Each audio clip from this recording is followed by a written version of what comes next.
오늘 새벽에 하나님께서 우리에게 주신 말씀은 역대하 6장 26절부터 42절 말씀입니다. 역대하 6장 26절부터 42절 말씀입니다.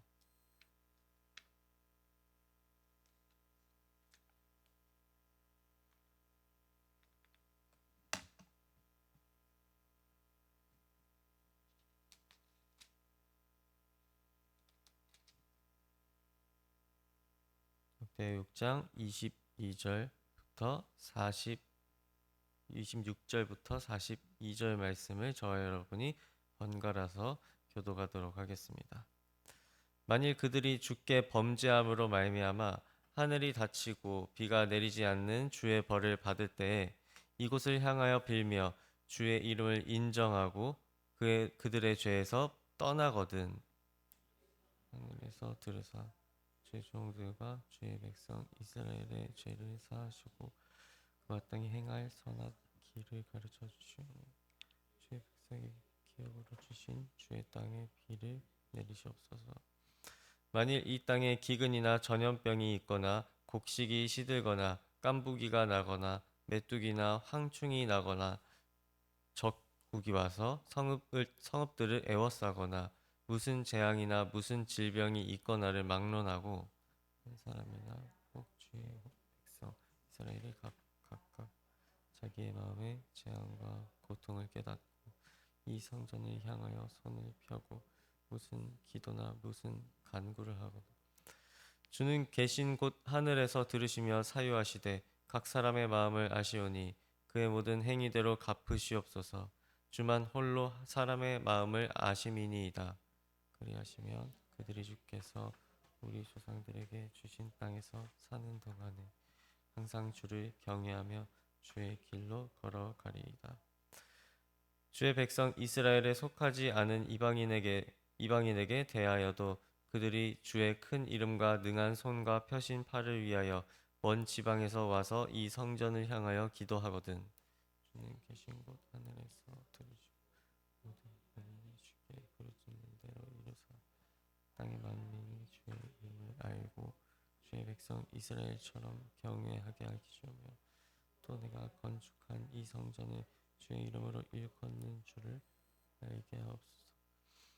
주의 백성이 그 적국과 더불어 싸우고자 하여 주께서 보내신 길로 나갈 때 그들이 주께서 택하신 이 성과 내가 주의 이름을 위하여 건축한 성전 있는 쪽을 향하여 주께 기도하거든. 주는 하늘에서 그들의 기도와 간구를 들으시고 그들의 일을 돌보시옵소서. 주께 범죄하지 아니하는 사람이 없사오니 그들이 주께 범죄함으로 주께서 그들에게 진노하사 그들을 적국에게 넘기심에 적국이 그들을 사로잡아 땅의 원근을 막론하고 끌고 간 후에 사로잡혀 간 땅에서 스스로 깨닫고 그들을 사로잡은 자들의 땅에서 돌이켜 주께 간구하기를 우리가 범죄하여 패역을 행하며 악을 행하였나이다 하며 자기들을 사로잡아 간 적국의 땅에서 온 마음과 온 뜻으로 주께 돌아와서 주께서 그들의 조상들에게 주신 땅과 주께서 택하신 성과 내가 주의 이름을 위하여 건축한 성전 있는 쪽을 향하여 기도하거든. 계신 곳 하늘에서 그들의 기도와 간구를 들으시고 그들의 일을 돌보시오며 주께 범죄한 주의 백성들을 용서하옵소서. 나의 하나님이여 이제 이곳에서 하는 기도의 눈을 드시고 귀를 기울이소서. 여호와 하나님이여 일어나 들어가사 주의 능력의 괴와 함께 주의 평안한 처소에 계시옵소서. 여호와 하나님이여 원하옵건대 주의 제사장들에게 구원을 입게 하시고 또 주의 성도들에게 은혜를 기뻐하게 하옵소서. 다 같이 읽겠습니다. 여호와 하나님이여 주의 기름 부음 받은 자에게서 얼굴을 돌리지 마시옵고 주의 종 다윗에게 베푸신 은총을 기억하옵소서 하였더라. 아멘. 우리는 계속해서 역대하 말씀을 살펴보고 있습니다. 오늘의 말씀은 솔로몬이 성전을 다 짓고 나서 하나님께 성전을 봉헌하는 기도의 내용으로 구성이 되어 있는데요. 이전에 5장에서 성전을 모두 짓고 나서 언약궤를 지성소에 들여놓으니까 하나님의 영광이 온 성전을 가득 채우게 됩니다. 그것을 본 솔로몬은 하나님께 이 성전을 드리면서 간구 또한 함께 드리게 되는 것이죠. 그 내용을 살펴보면 이 성전이 하나님께 나아가는 여러 가지 통로가 되기를 간구하는 내용입니다. 말씀을 계속해서 살펴보면 26절에서 하늘이 닫히고 비가 내리지 않는 벌을 받을 때 그런 간구가 나와 있는데요. 이것은 농사에 관련된 그런 벌이라고 할 수 있습니다. 농사에 필요한 비가 내리지 않을 때 하나님께 도움을 요청하는 간구인 것이죠. 고대 이스라엘은 농사를 지을 때 따로 저수지를 두거나 물을 끌어와서 사용하지 않고 대부분의 땅에 충분한 비가 내리는 농경 사회였습니다. 따라서 계절에 따라서 정기적으로 내리는 그 비에 크게 의존하고 있었는데 특히 가을에 땅을 갈도록 땅을 촉촉하게 해주는 이른비와 또 추수 이전에 곡식을 여물도록 하는 그 이스라엘은 봄에 추수를 하는데요. 봄에 이 추수를 하기 직전에 곡식을 여물도록 하는 이 늦은 비에 많이 의존했습니다. 이른 비와 늦은 비에 의존했던 것이죠.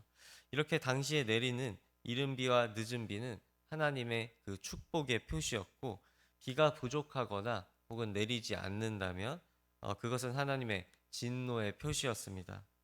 이렇게 언젠가 이른 비와 늦은 비를 내리지 않게 하시는 하나님의 진노가 임하게 된다면 솔로몬이 지은 성전이 이러한 일에 대한 회개와 간구의 통로가 되기를 솔로몬은 바랬던 것이죠. 그리고 간구한 것입니다.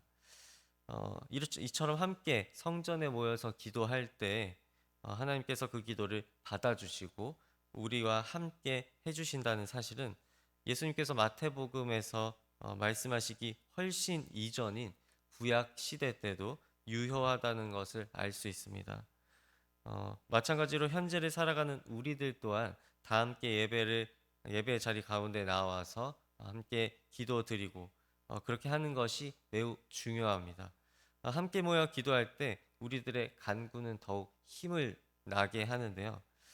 옆에서 같은 기도 제목을 위해서 한 목소리로 간구하며 그 기도 소리를 서로 들을 때 우리들의 마음은 더욱 그 간구하는 기도 제목을 갈망하게 됩니다. 또한 예수님께서 말씀하신 것처럼 두세 사람이 함께 모여서 한 목소리로 또 기도할 때 함께 해주신다고 하셨죠.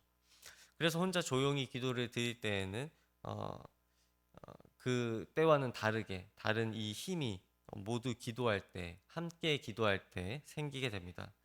혼자서 주님과 친밀하게 대화하는 것도 중요하지만 우리는 오늘의 말씀에서 나온 이 솔로몬의 기도 제목처럼 기도 내용처럼 나라와 민족을 위해서 함께 기도하는 것도 똑같이 중요하다는 것을 알 수 있는 것이죠. 말씀을 계속해서 살펴보면 여러 가지 기도가 필요한 순간이 이어집니다. 28절에서는 갑작스럽게 기근이 들고 전염병이 돌며 병충해가 일어나거나 다른 나라의 적들이 와서 이스라엘 민족을 침략하는 위기의 상황 때 하는 그런 간구의 내용 또한 나와 있습니다. 이때 29절에서처럼 한 사람의 간구나 온 백성들이 하나님이 임재하시는 성전을 중심으로 다 같이 기도할 때 이 기도를 들어주시고 모든 행위대로 갚아주시는 주님의 모습이 나옵니다.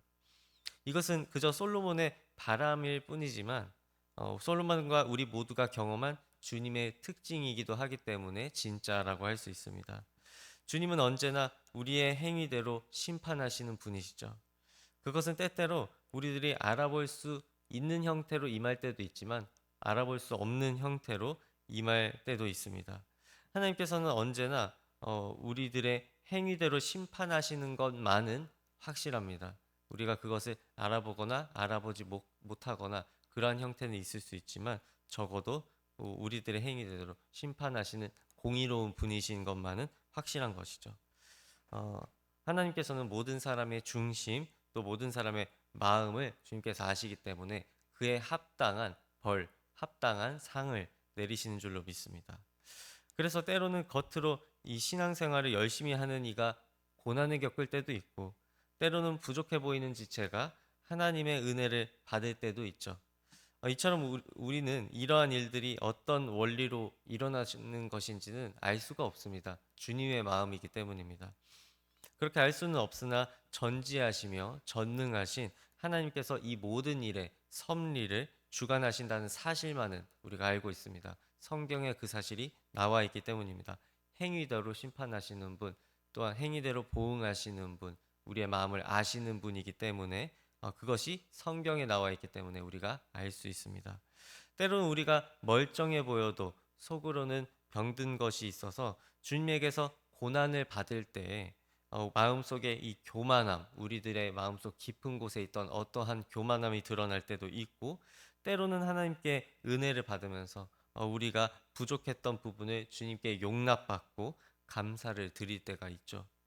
그렇기 때문에 우리는 주님을 더욱 신뢰할 수 있습니다. 우리의 마음 상태에 따라서 적절하게 행하시는 주님을 경험하기 때문입니다.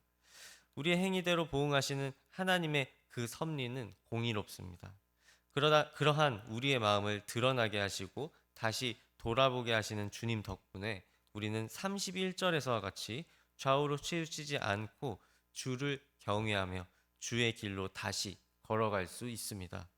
주님을 신뢰할 때 우리는 어떤 일을 겪던지 그 와중에서 주님의 뜻을 발견할 수 있을 줄로 믿습니다. 이어서 32절에서는 이방인에 대한 이야기가 나오는데 이스라엘 사람들뿐만 아니라 다른 민족의 사람들까지도 주님이 계신 성전을 향해서 기도드릴 때 하나님은 그들이 원하는 대로 강한 손과 펴신 팔을 통해 응답해 주십니다. 이 강한 손과 펴신 팔, 이 표현은 성경에 이곳저곳에서 자주 등장하는 그런 표현인데요. 이는 하나님의 속성을 요약해서 보여주는 표현이라고 할 수 있습니다.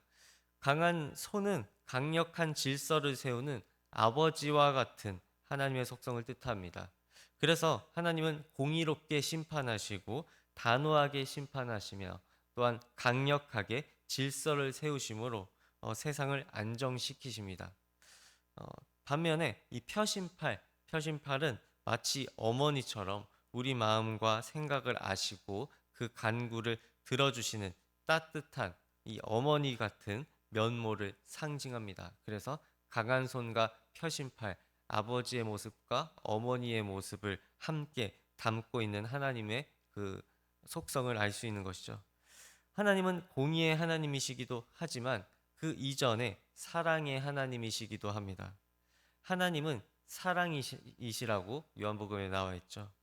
어, 그래서 자기 아들 또한 모든 민족을 위해 내어줄 수 있을 정도로 사랑하시는 겁니다. 그렇게 절절한 그런 사랑을 전해주시는 그 손길이 바로 펴신팔이라고 할 수 있습니다. 강한 손과 펴신팔로 임하시는 하나님은 이방인들도 똑같이 만나볼 수 있습니다. 오늘의 말씀 속에서 그렇게 나와 있죠. 이는 이스라엘 민족만 구원받을 수 있는 것이 아니라 하나님을 의지하고 신뢰하는 모든 나라 민족이 똑같이 구원받을 수 있음을 의미합니다. 누구든지 하나님께 나아오는 자와 이 만민이 기도하는 성전으로 이 누구든지 하나님께 기도하기를 원하는 자가 만민이 기도하는 집으로 나아올 때 하나님께서 강한 손과 펴신 팔로 우리들을 건져내어 주실 줄로 믿습니다. 이어서 34절을 보게 되면 28절에서 하는 이 반대로 백성들이 적들과 싸우고자 할 때 간구가 나와 있습니다. 28절에서는 외세의 침략에 대하여서 나와 있는데 이때는 반대로 다른 나라와 싸우러 나갈 때 그런 간구가 나와 있다고 할 수 있죠. 이를 자세히 살펴보면 주께서 보내신 길로 나갈 때와 같은 그런 표현을 이 구절에서 볼 수 있습니다. 이는 계획된 원정으로 마치 전쟁을 하러 나가기 전에 하나님의 뜻을 묻는 간구라고 할 수 있습니다. 이것은 마치 다윗이 왕이 되고 나서 이 사무엘하에서 왕이 되고 나서 여러 전투를 치를 때 이 주변 나라들과 전투를 하기 전 모습과 비슷합니다. 다윗은 언제나 하나님께 전투에 나가기 전에 이 나가도 되겠는가 이 전투를 해도 되겠는가, 이러한 부분을 항상 물어보고 하나님께서 원하시는 전투만을 수행했습니다. 그리고 그 길을 주님께서는 승리로 이끌어 주셨죠. 마찬가지로 우리들 또한 어떤 일을 시작하고자 할 때, 또한 선택의 기로에 놓여 있을 때 우리 나름대로의 어떤 계산도 하고 또한 대비도 하겠지만, 이 일을 시작하시는 것이 하나님 보시기에 합당한 일이 될지 먼저 기도해 보시고, 또한 이 주시는 마음을 따라서 행해야 주님께서 원하는 결과로 이어질 수 있는 것입니다. 이어서 36절에서는 하나님께 범죄한 사람들이 어떻게 되는지가 나오는데, 이것은 말씀의 맥락으로 살펴보자면 아까 앞선 구절에서 전쟁하는 이야기가 나왔기 때문에 전쟁 중에 행하는 범죄로 해석할 수 있습니다. 같은 맥락으로 봐야 합니다. 이것은 흡사 이 사울이 이전에 하나님 앞에서 행했던 것과 같은 종류의 그런 범죄를 뜻하는데요. 사울은 아말렉 족속을 싸워서 이겼지만, 어, 하나님께서 말씀하신 대로 아말렉 족속을 싸워서 이기는 대신에 그들을 모두 남김없이 이 가축마저 모두 멸하라는 하나님의 음성을 무시하고 아말렉 족속을 다 살려둔 뒤에 그들의 전리품을 챙겼습니다. 가축이나 보물들조차 멸하라고 하셨는데, 그런 것들 중에 좋은 것들을 사울은 취한 것입니다. 하나님의 말씀을 어긴 것이죠. 이렇게 주님 앞에 범죄하는 자들은 어느 때가 되었든지 하나님이 원하시는 그때에 하나님의 심판을 반드시 언젠가는 받게 될 것입니다. 그것이 36절에서는 다른 나라의 포로로 넘겨지는 형태로 보여지게 되는 것이죠. 마침 이 말씀을 보게 되는 당시의 독자들을 떠올릴 수 있는데요.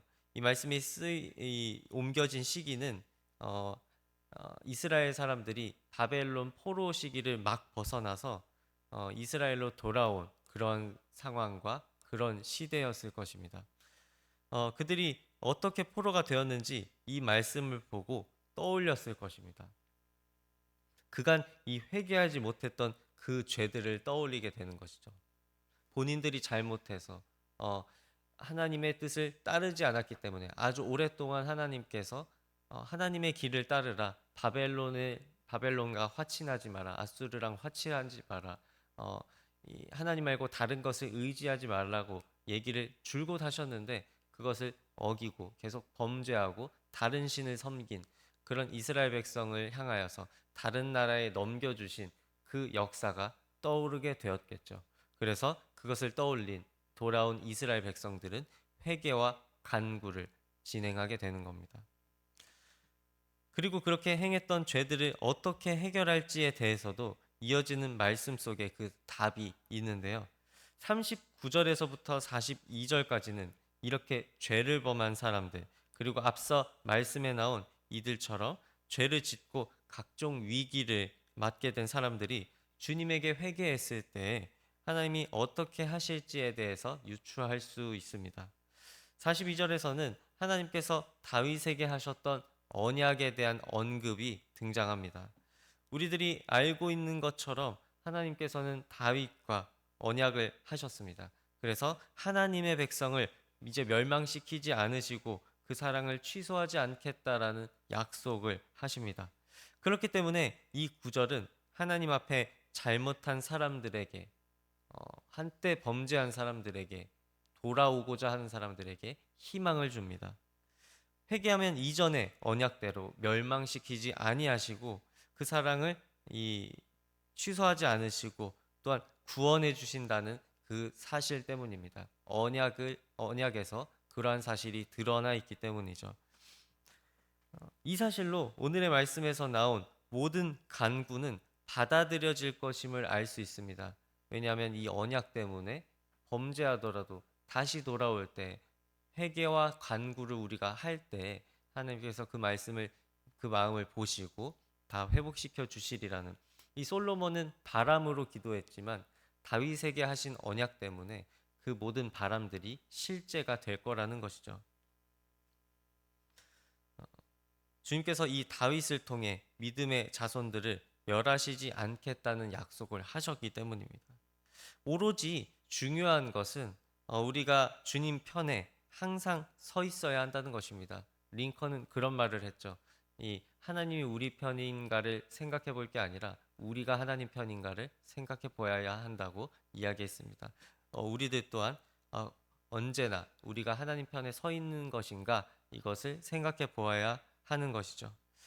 우리들이 오늘 주님을 거절할 때 우리는 우리의 위치는 생명에서 사망으로 옮겨지고 우리가 오늘 주님의 길을 선택한다면 사망에서 생명의 길로 들어설 것입니다. 사랑하는 성도 여러분, 우리들은 언제나 선택할 자유가 있습니다. 그러나 진정한 자유는 조금 제한된 자유여서 우리들이 하고 싶은 대로의 자유를 누리면 스스로 우리를 파괴시키게 되는 그러한 심판을 받게 될 것입니다. 그런 우리들에게 제한된 자유를 허락하시는 질서와 공의의 하나님을 선택하고 또한 벗어났다가 다시 돌아올 때 하나님께 이러한 솔로몬이 했던 것과 같은 간절한 이 회개와 간구를 할 수 있는 어, 우리들이 될 수 있기를 주님의 이름으로 소망합니다. 또한 이 질서와 공의의 하나님을 선택할 수 있는 오늘과 또한 매일이 되시기를 주님의 이름으로 소망합니다. 제가 기도하겠습니다. 하나님 아버지, 오늘 말씀에서 솔로몬은 여러 가지 간구를 했습니다. 여러 가지 잘못에 대한 간구를 했습니다. 그러나 그것은 이 우리들이 잘못했을 때 잘못으로 끝나지 아니하고 어, 심판으로 끝나지 아니하고 회개할 때 돌아올 수 있게 이 회개할 때 돌아오고 또한 돌아옴으로 말미암아 어, 하나님께 구원을 받을 수 있다는 하나님의 약속이 드러난 그런 말씀이기도 했습니다. 하나님께서 우리들에게 약속하셨던 것처럼 믿음의 자손을 향해서 약속하셨던 것처럼 우리들이 주님 앞에 범죄했을 때 그 마음을 돌이킬 수 있도록 성령님으로 하여금 우리의 마음을 자각할 수 있게 하여 주시옵고 우리들이 잘못을 인식한 다음에는 이 솔로몬이 한 것처럼 회개와 간구를 꼭 진행할 수 있도록 꼭 올려드릴 수 있도록 주님께서 도와주시옵소서. 우리들의 마음과 생각을 감찰하여 주실 때 또한 주장하여 주실 때 우리들이 망설임 없이 회개하고 주님 앞에 간구하고 또한 우리들이 행한 모든 많은 그 죄들을 부끄러운 죄들을 가지고 주님 앞에 나아올 때 하나님께서 우리에게 더 큰 은혜 베풀어 주시옵고 또한 구원을 베풀어 주시옵소서. 그래야 항상 이 좌우로 치우치지 않는 정결한 방향으로 나아가는 우리들 모두가 될 수 있도록 주님 도와주시옵소서. 이 모든 것 예수님의 이름으로 기도드립니다. 아멘.